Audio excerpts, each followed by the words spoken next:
Bonjour à tous, j'espère que vous allez excellemment bien. Aujourd'hui on se retrouve pour parler cyclisme, pour faire la présentation de la 11e étape du Tour de France. On démarre cette deuxième semaine qui va être un petit peu plus courte que d'habitude, vu qu'on a prolongé un petit peu la première semaine. C'est vrai que cette deuxième semaine va être amputée d'une journée, mais une deuxième semaine qui ne sera pas évidente, avec notamment cette première étape du côté de Toulouse, un contre-la-montre en Bosse, également deux étapes autres dans les Pyrénées. Le dimanche par contre sera un petit peu plus calme du côté de Carcassonne, donc une deuxième semaine très concentrée quand même dans le sud-ouest, on va dire dans les régions autour des Pyrénées, et ça va commencer par cette première étape du côté de Toulouse, moins plate qu'il n'y paraît.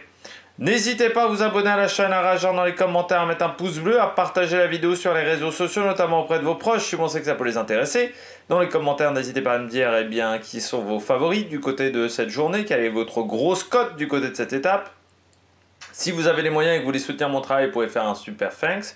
Vous pouvez également rajouter la petite cloche, comme ça vous êtes au courant des dernières vidéos qui sortent sur la chaîne, notamment des vidéos de cyclisme. On va commencer par un chiffre, 4 heures. 4 heures, c'est le temps de transfert entre le Mont d'Or, Puy de Sancy et Toulouse, selon les organisateurs, selon ASO. C'est ce qui aura marqué cette première semaine de compétition, ce qui marque quand même ce Tour de France, ce sont les temps de transfert. Ces temps de transfert qui sont en fait très longs. Pogacar en a parlé en interview, après c'est quelque chose que j'avais déjà annoncé lors de la présentation du parcours, que cette première semaine, les temps de transfert entre chaque étape seraient extrêmement longs, il l'a dit. C'est un peu chiant parce que tu n'as pas le temps de faire grand chose, tu as moins de temps que d'habitude sur un Tour de France, donc ça gêne forcément la récupération. Et c'est Pogacar qui le dit. Pogacar, c'est un leader. Pogacar, il passe au massage en premier, il mange à l'heure qu'il souhaite. Les équipiers, par contre, c'est pas la même chose. Celui qui passe après Pogacar au massage, il passe plus tard. Lui, il n'a pas les mêmes avantages. Et puis là, on parle d'une équipe comme UAE, chez Total Energy, chez Cofidis, où on a moins de moyens.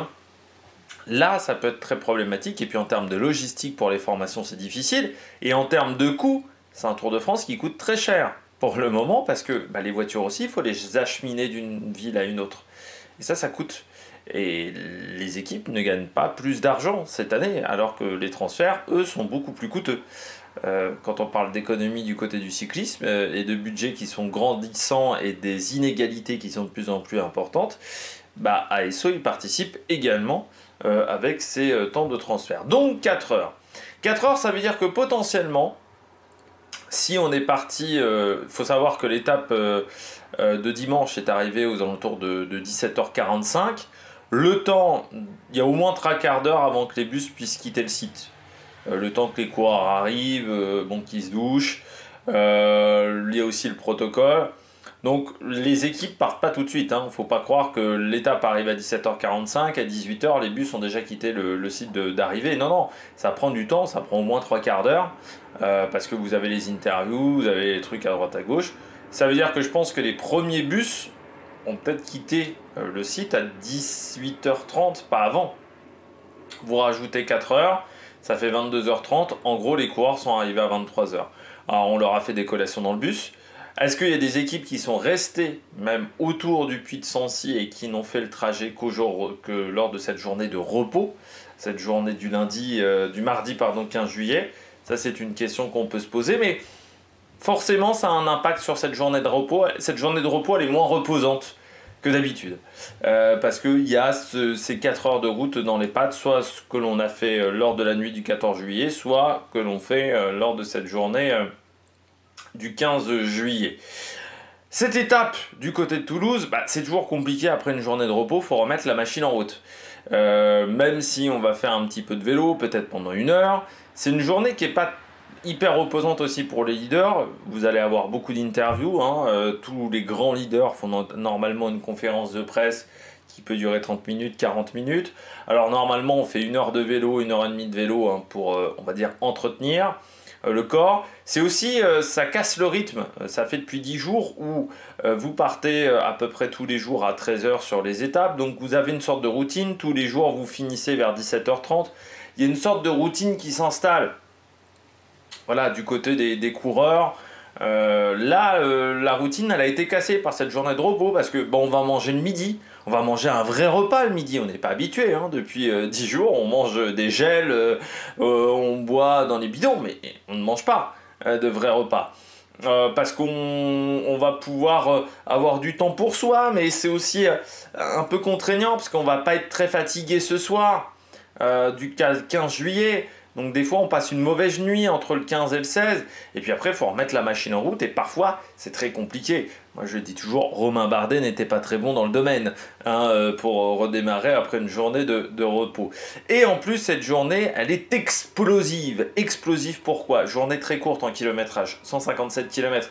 On part sur un peu plus de 3 heures. À peine 3 heures de course. Donc ça c'est quand même très court du côté du cyclisme. De cette chose, une dernière heure de course très vallonné, enfin très punchy plus que vallonné. On va enchaîner des petites bosses pendant toute cette dernière heure de course. Hein. C'est 40-45 derniers kilomètres qui sont vraiment un enchaînement de bosses. Parce que c'est vrai que sur le profil, ça paraît comme ça très plat. Or, la dernière heure de course est vraiment un enchaînement de petites bosses. Et notamment les dernières bosses sont extrêmement pentues. La dernière bosse est très dure à l'entrée de Toulouse. Donc ça va pas être évident pour les coureurs. Pour moi c'est une journée pour puncher. Je vois pas forcément une échappée aller au bout, on y reviendra. Mais pour moi il y a des punchers qui peuvent se régaler. Les sprinters faudra voir, peut-être que certains arriveront à passer mais tous non. Merlier, Milan ne passeront pas sur cette étape là. Et puis oui les punchers pour moi qui peuvent vraiment passer une très très belle étape et qui doivent essayer de se servir de cette journée pour pourquoi pas avoir un très très gros résultat sur ce Tour de France. Mais vraiment, il ne faut pas rater la dernière heure de course, comme du côté de Rouen, mais avec plus... En fait, c'est des plus petites bosses, mais il y en a beaucoup plus. Donc il y a beaucoup moins il n'y a pas de temps de pause, il n'y a pas de temps de transition entre chacune des bosses du côté de cette étape numéro 11. Dénivelé positif, 1531 mètres, ce qui en fait la 14e étape dans ce classement. Donc c'est moins que Rouen, par exemple, en termes de dénivelé positif. C'est moins aussi que Boulogne-sur-Mer, je crois, de tête. Classement de la montagne, on pourra récupérer jusqu'à 6 points au maximum. Donc ça, c'est comme du côté de Rouen. Donc normalement, du côté de Lenny Martinez, pas de problème. Et puis, le classement par points, c'est une étape pour sprinter, c'est-à-dire que c'est une étape qui permet de récolter 20 points au sprint intermédiaire comme d'habitude et 50 points à l'arrivée. Comme on le sait, vu que c'est un sprint, c'est considéré comme un sprint, ce n'est pas considéré comme une étape vallonnée. Donc 70 points en tout, ce qui permettrait quand même à pas mal de coureurs de remonter dans le classement du maillot vert, parce qu'on part quand même du principe que pour Jonathan Milan, ça va être un petit peu compliqué de ce côté-là. On regarde tout de suite la carte du parcours, la carte de cette étape autour de Toulouse. Étape donc, comme on le disait, 157 km au programme. On part de Toulouse pour revenir du côté de Toulouse. Et puis cette dernière heure de course qui tournera dans la banlieue de Toulouse. Début de journée assez calme. Hein. C'est vrai que le début de journée, il y aura seulement la côte de la Castelnau d'Estrefond.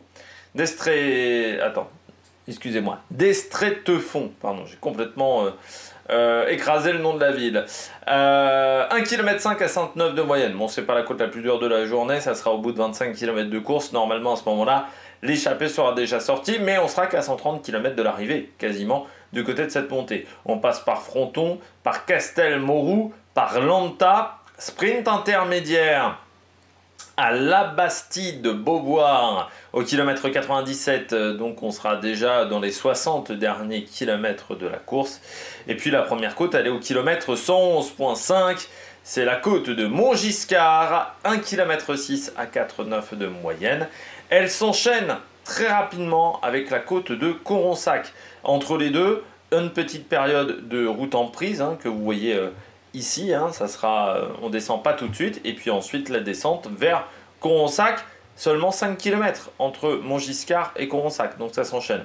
900 mètres à 6,8 Après la côte de Coronsac, pardon, on est déjà dans la banlieue de Toulouse à ce moment-là.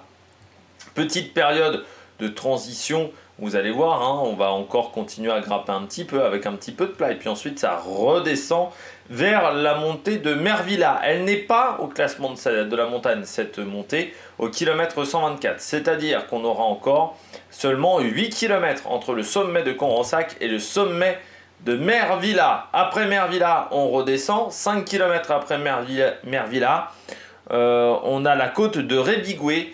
1,8 km à 3,2% de moyenne, une côte un petit peu plus légère. Et puis ensuite, on redescend. De nouveau, une bosse au kilomètre 136, donc 7 km pardon, entre les deux bosses, entre la bosse de Rébigoué et la bosse suivante. Et puis, on termine avec les deux dernières bosses de la journée, kilomètre 142 et 148, c'est-à-dire de nouveau 6 km d'écart entre ces deux bosses. La côte de Vieille Toulouse, 1,4 km à 6,9 de moyenne. Et puis le gros, très gros morceau de la journée, la côte de Pêche David, 800 mètres à 9,8%, kilomètre 148, c'est-à-dire à 9 km de l'arrivée. Hein. Donc on aura quand même peu de temps pour se réorganiser. Un peu plus quand même que du côté de l'étape de Rouen.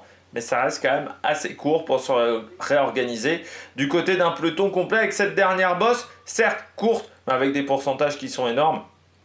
On va dépasser les 12, 13, 14% du côté de cette montée de Pêche David. Donc vous voyez, un début de journée calme, et puis à partir du sprint intermédiaire, et surtout de la côte de Montgiscard, donc dans ces 40 derniers kilomètres, 45 derniers kilomètres, ça va pas mal enchaîner.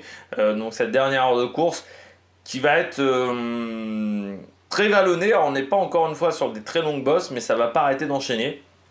Et moi je pense que ça va faire mal aux sprinteurs, les deux dernières bosses, mais l'enchaînement en fait de difficulté va faire mal du côté des sprinteurs.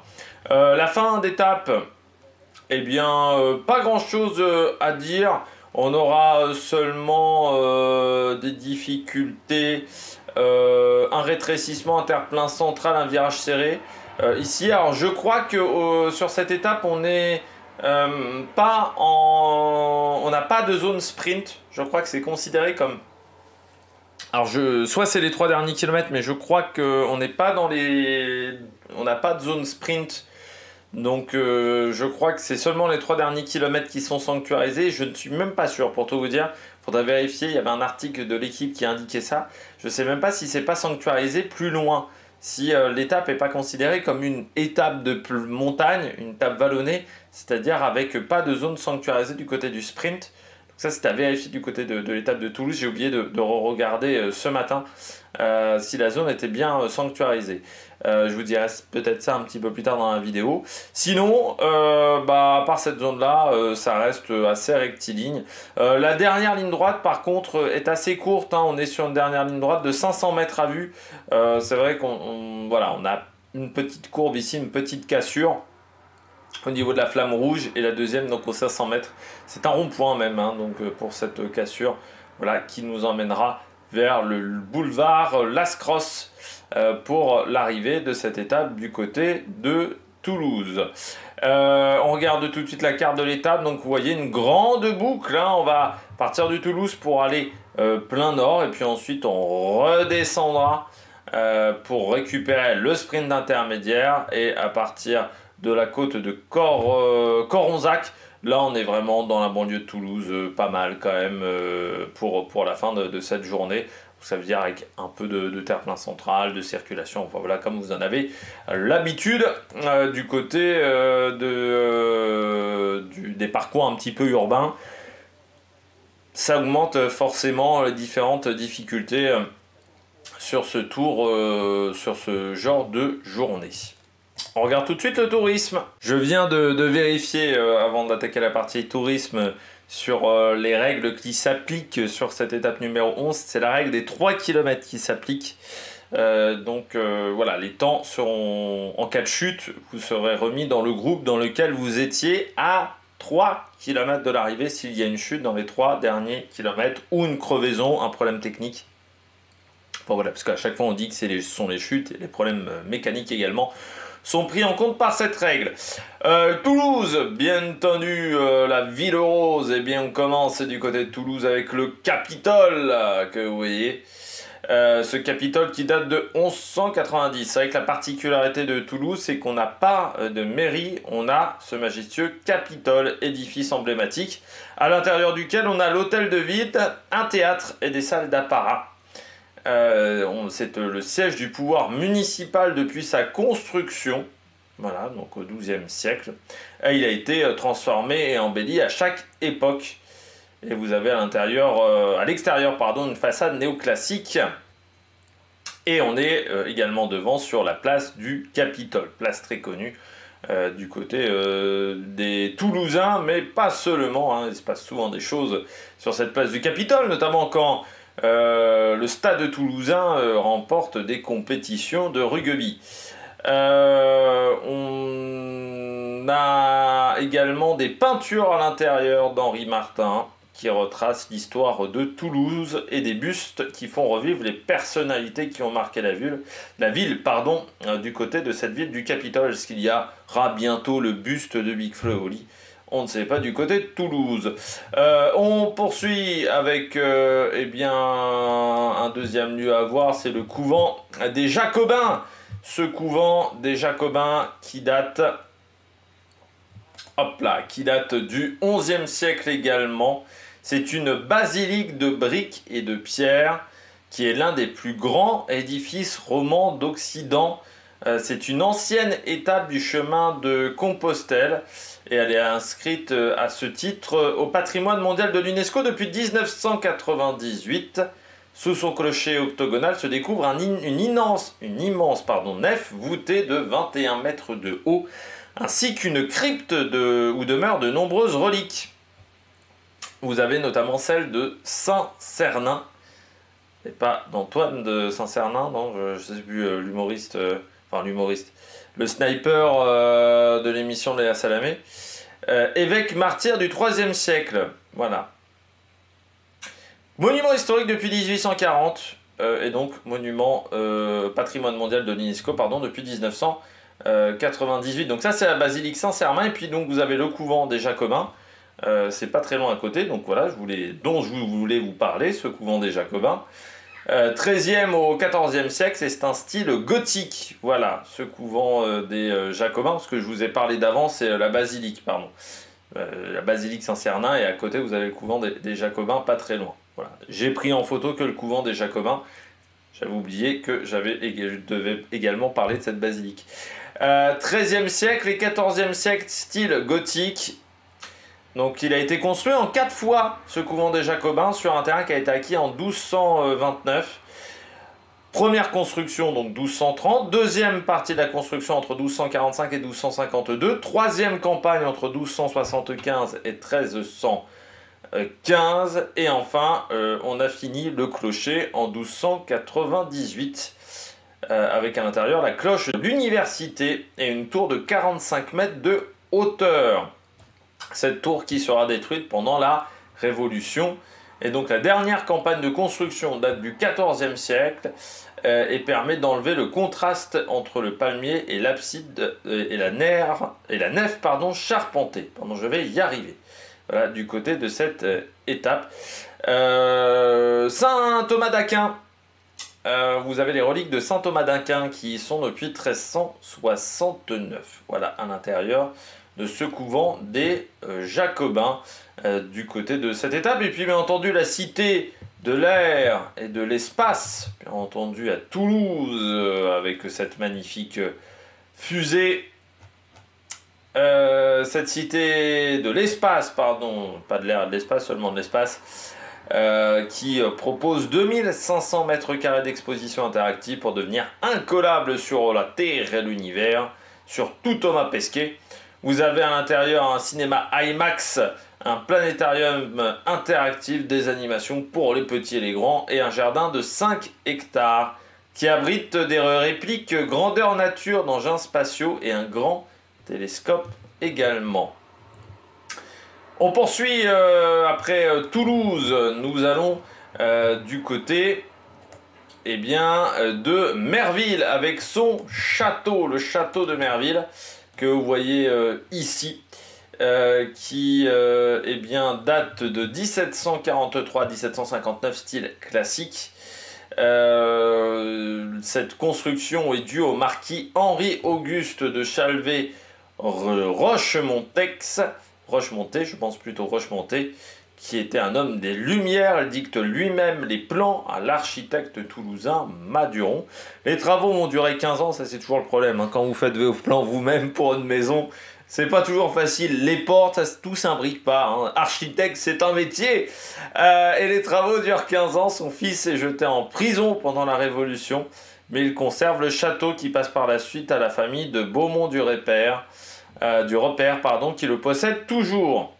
300 000 briques furent utilisées pour ce château, voilà, quand même pas n'importe quoi. Jardin remarquable, classé monument historique depuis 87. Il est ouvert au public sous la forme d'un labyrinthe d'exploration, voilà, parce que vous avez à l'intérieur du parc un labyrinthe de buis, voilà, un intérieur. On poursuit avec la ville de Grenade. On n'est pas en Espagne, on est bien du côté de Toulouse avec cette ville de Grenade, et à l'intérieur de laquelle vous avez cette halle.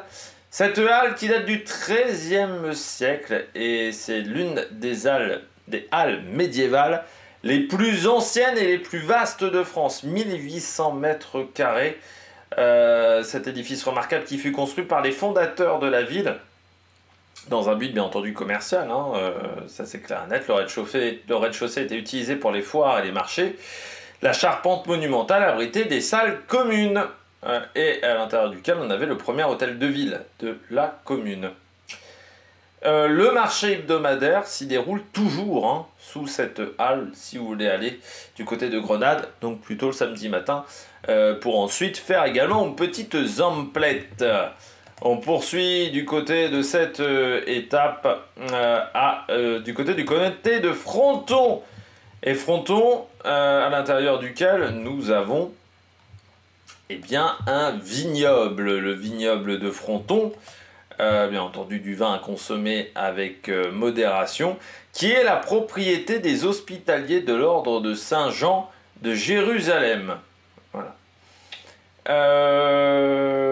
Alors ce vignoble est l'un des plus anciens de France et il a fait la fortune de Fronton. La renommée des vins n'atteint son apogée qu'au XVIIIe siècle, et le protectionnisme dont bénéficient les vins girondins prend fin, et les vins peuvent être exportés via Bordeaux et l'Europe entière. Et cette belle prospérité ne résiste pas à la fin du XIXe siècle, avec une maladie qui est le phylloxéra, qui va toucher énormément de vignes en France à la fin du XIXe siècle. Mais grâce aux efforts tenaces de générations de vignerons, les vins de Fronton retrouvent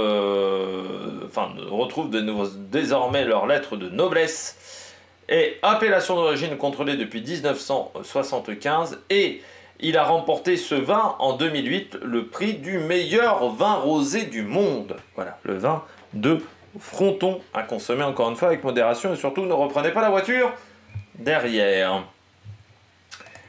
On poursuit du côté de Pompertuzza. Pompertuzza, presque un nom de ville corse, on pourrait presque dire. Pompertuzza qui est connu pour ses ponts qui enjambent le canal du Midi.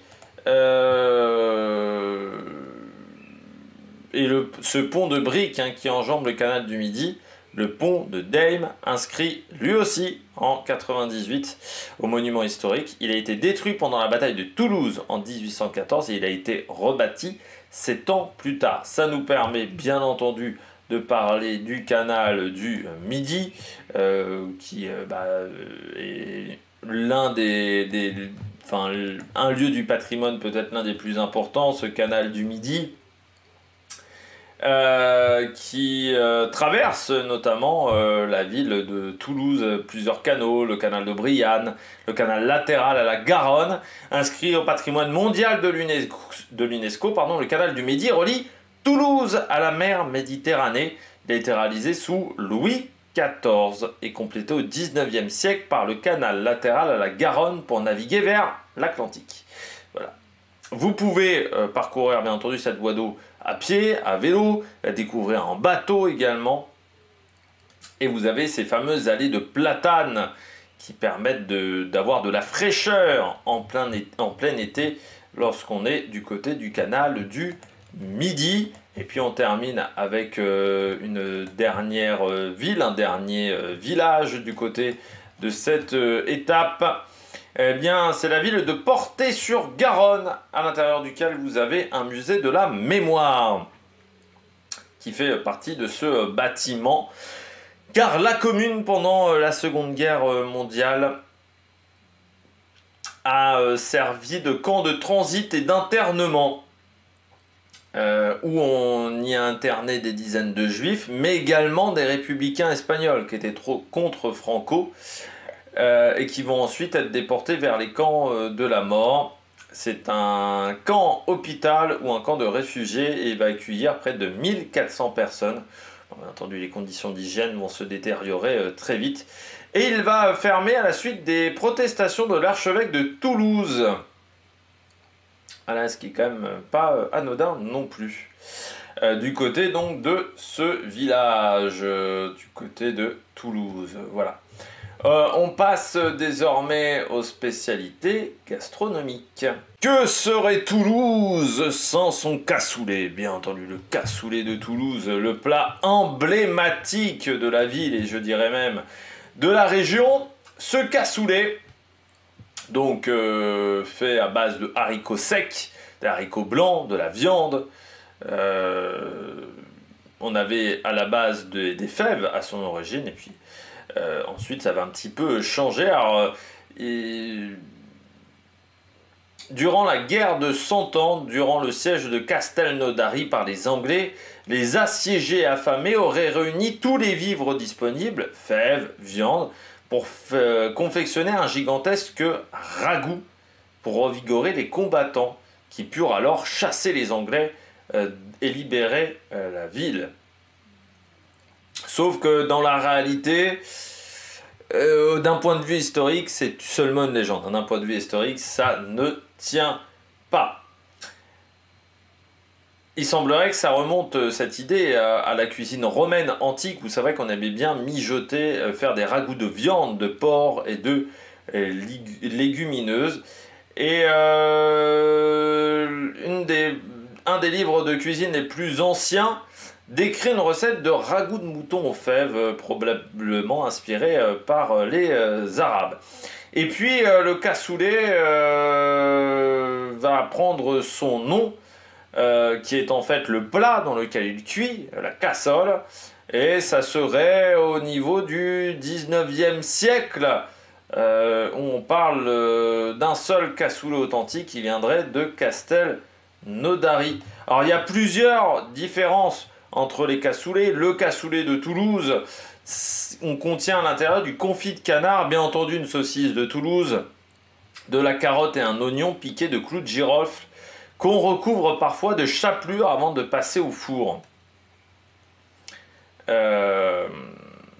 Il faudrait casser la croûte entre 6 ou 8 fois, ça dépend des experts, ça dépend un petit peu des recettes familiales. Comme on vient de parler du cassoulet, on peut parler désormais de la saucisse de Toulouse. Saucisse de Toulouse,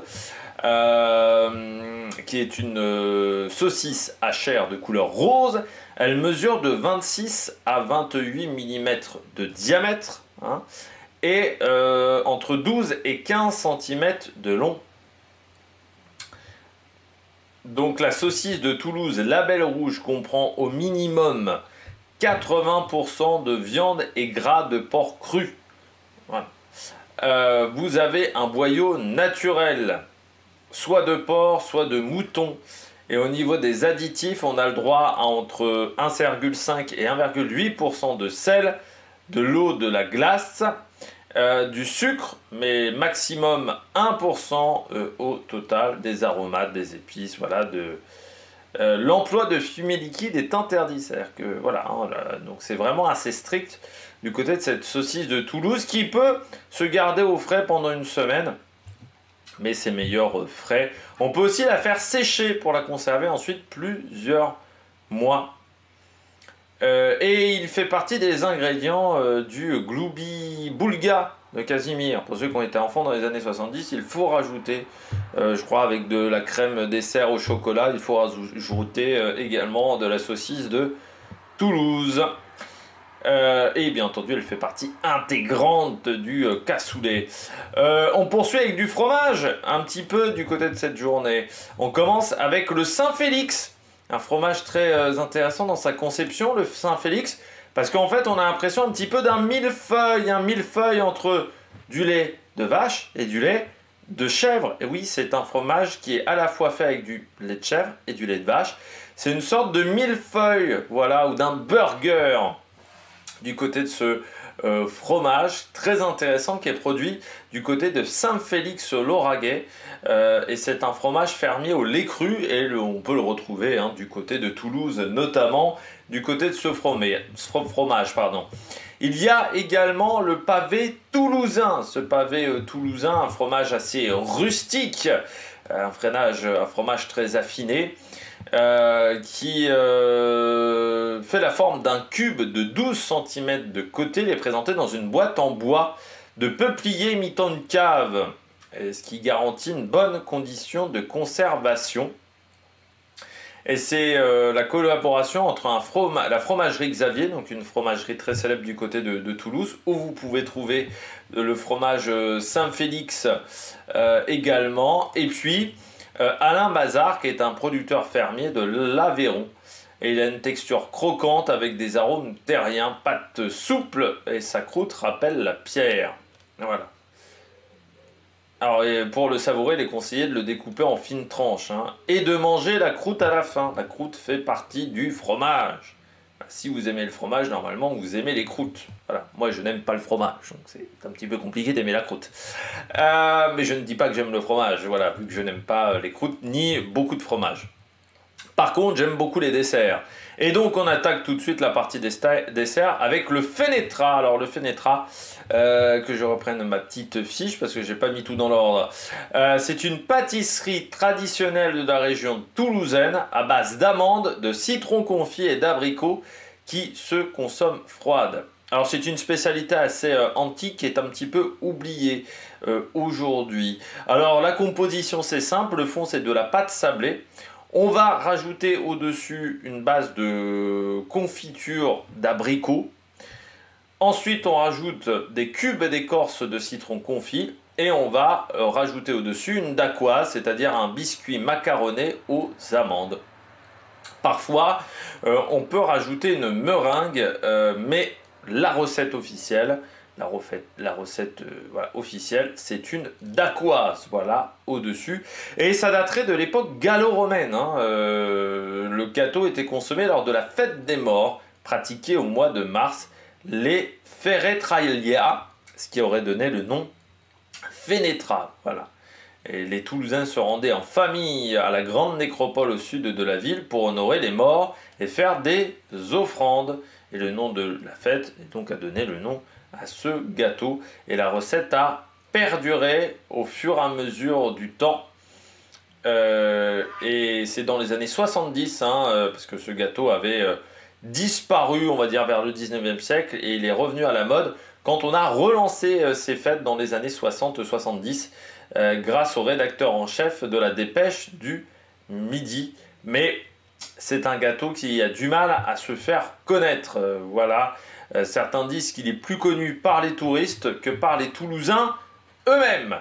Il y a également le pastis, qui est un gâteau du sud-ouest. Le pastis, là vous avez un pastis gascon, mais il y a également un pastis landais. C'est un dessert qui n'a rien à voir du tout avec le pastis, hein, la boisson anisée de Marseille. C'est un gâteau qui est sur une base de pâte sucrée extrêmement fine, qu'on va replier en accordéon et qu'on va arroser durant la cuisson d'une sauce spécifique. Alors on peut rajouter des pommes, Là, ça devient une croustade aux pommes. Donc, en fait, ça devient le pastis landais, mais aussi aux pruneaux, aux raisins ou aux myrtilles. Alors, ça dépend des villages, des villes. Cette recette du sud-ouest de la France qui connaît énormément de variantes du côté de cette recette. Et puis, on termine avec une petite sucrerie.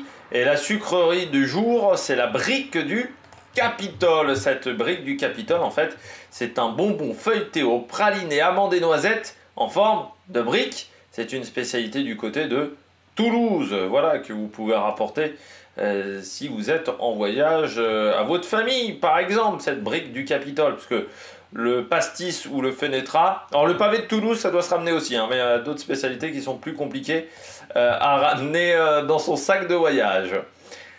La partie histoire du Tour de France, eh bien on va s'attaquer au Tour de France 2003. Premier Tour de France que j'ai suivi en intégralité, le Tour de France 2003, je vous en ai souvent parlé avec Jean-Patrick Nazon. On va revenir sur le Tour de France 2003. Alors, marqué par la canicule, à l'époque déjà, même si on dit que la canicule c'était en août, il faut savoir qu'il faisait déjà très chaud en juillet. Il y a même des coins de France, par exemple dans le centre, hein, pour tout vous dire, il faisait déjà très chaud en juin 2003. Marqué également par le dopage. Le Tour de France 2003, c'est vrai qu'on se souvient notamment de la chute j'allais dire Eban Mayo, mais c'est pas Eban Mayo. J'ai oublié le nom de ce coureur, la chute de Joseba Bellocchi, pardon, du côté de la Once, qui va tomber sur l'étape de Gap avec cette traversée de champ de Lance Armstrong. Mais c'est aussi un tour qui est marqué par le dopage et par le fait que le public soit assez hostile, notamment envers Lance Armstrong. C'est le début des Armstrong égale PO. C'est à partir de 2003 où vous le voyez fleurir sur le bord des routes. C'est pour ça que quand certains considèrent que la période actuelle est similaire à la période de 2003, non, parce qu'il n'y a toujours pas des Pogacar égale PO sur le bord de la route.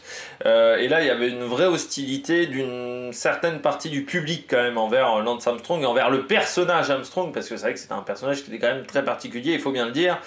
Mi-mafieux, mi-cycliste, mi-dopé, assez manipulateur. On avait du mal à le sentir dans les quelques interviews, parce qu'il faut savoir qu'à l'époque il boycottait Gérard Roche. Dans les quelques interviews, on avait toujours du mal à le sentir. Armstrong, il paraît plus sympathique aujourd'hui qu'à l'époque quand il était coureur, hein. Très clairement, je pense qu'il a aussi compris qu'il fallait qu'il se rende sympathique quand il s'est retrouvé au fond du trou, aussi pendant une époque. On va parler de l'étape 13 qui arrivait du côté de Toulouse en partant de Narbonne.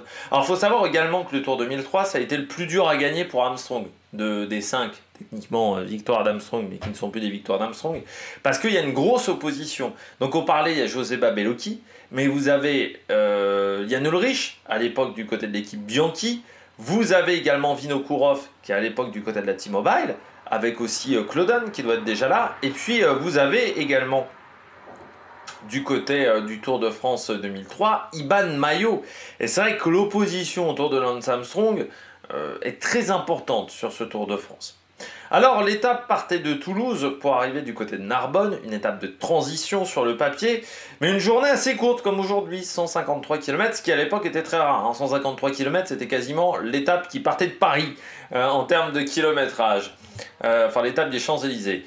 Une seule bosse au programme, donc une journée pour les sprinteurs, si les équipiers sont en forme. Et à l'époque, le Tour de France, il est commenté par Christian Prudhomme. Parce que c'est l'année d'après où il passe dans la direction du Tour de France, dans un premier temps adjoint de Jean-Marie Leblanc, puis numéro 1 de la course, je crois, en 2008, si je ne me trompe pas. Beaucoup d'attaques dans le début de journée. On a notamment Carlos da Cruz du côté de la Française des Jeux, Péchel, Etchebarria, Torusoft, également le coureur du Crédit Agricole, ou encore Bradley McGee. Mais tous ces coureurs sont repris par le peloton et il va falloir attendre juste avant le premier sprint intermédiaire pour voir la bonne échappée partir. Elle va profiter de la traversée de Carcassonne et à l'intérieur, on retrouve Da Cruz de la FDJ, Michael Rogers, qui à l'époque était chez Quick-Step, il était peut-être pas encore champion du monde du contre-la-montre à ce moment-là. Nicolas Portal d'AG2R, l'enfant du pays. Stuart O'Grady du Crédit Agricole. Inigo Cuesta, également de la Cofidis. De Groot de la Rabobank. Nozal de la Once. et Juan Antonio Flecha d'Ibanesto. Mais derrière, le peloton continue de rouler avec la Lotto de McEwen et Brioche la Boulangère. Alors on est en 2003, la Brioche de la Boulangère ne roulait pas pour Thomas Voeckler. Elle roulait, je ne sais toujours pas pourquoi, mais certainement parce qu'ils avaient raté la bonne échappée.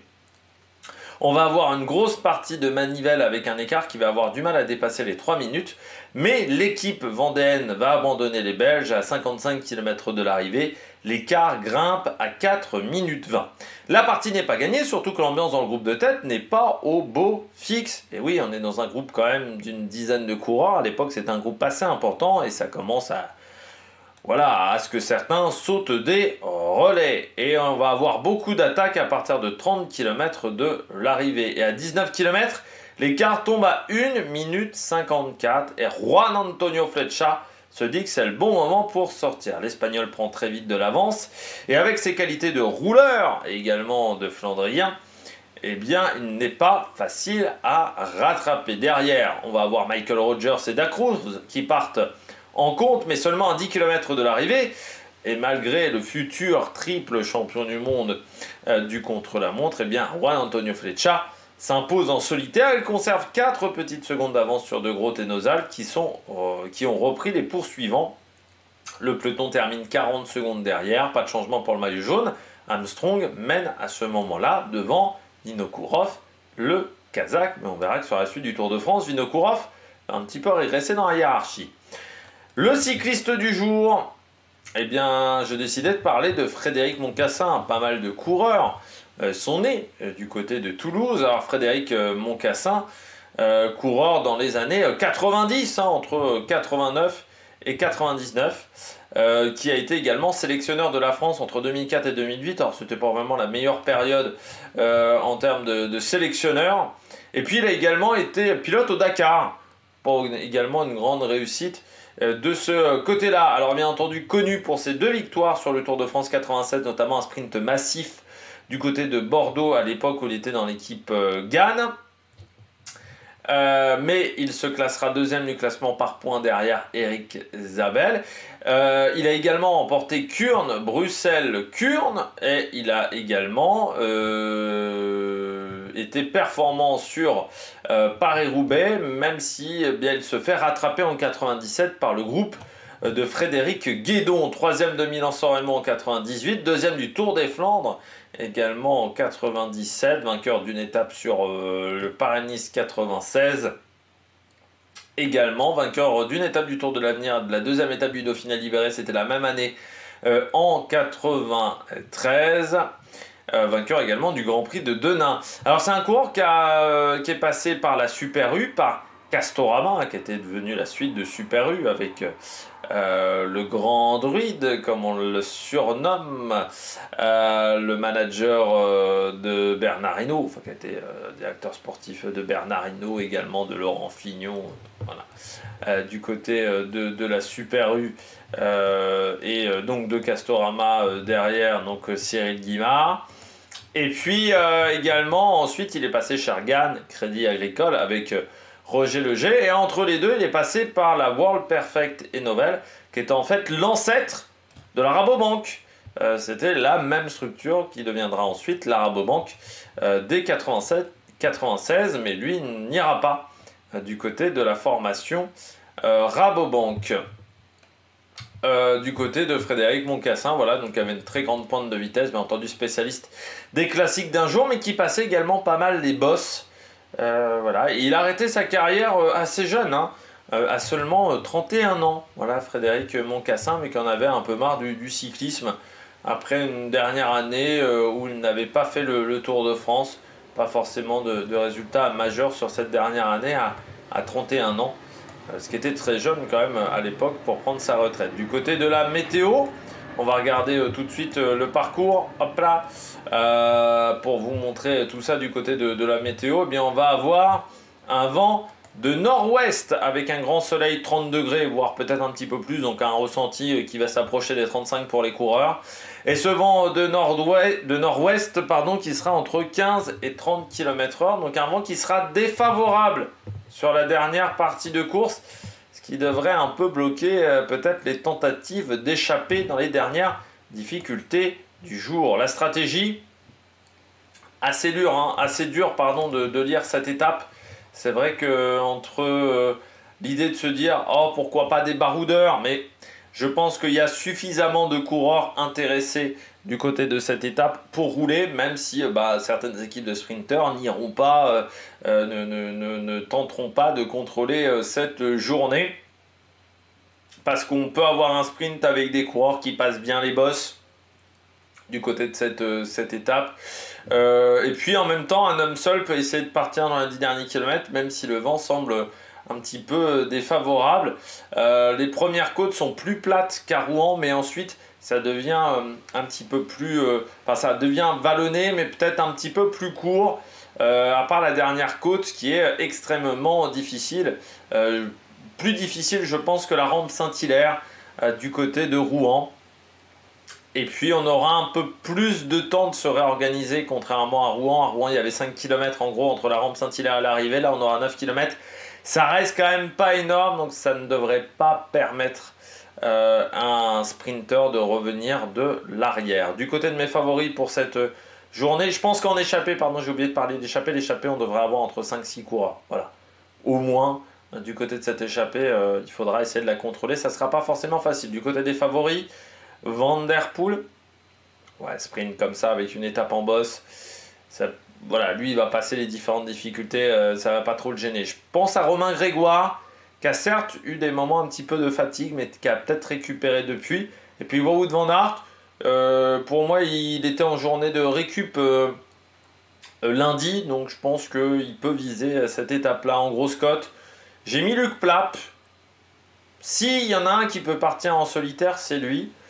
J'ai hésité à mettre Dely, j'ai hésité à mettre Guermey, voilà, du côté des sprinters, parce que je pense qu'eux sont en capacité de passer les bosses du côté de ces deux coureurs. Le programme télé, départ fictif à 13h15, faire attention, le départ fictif va être extrêmement long.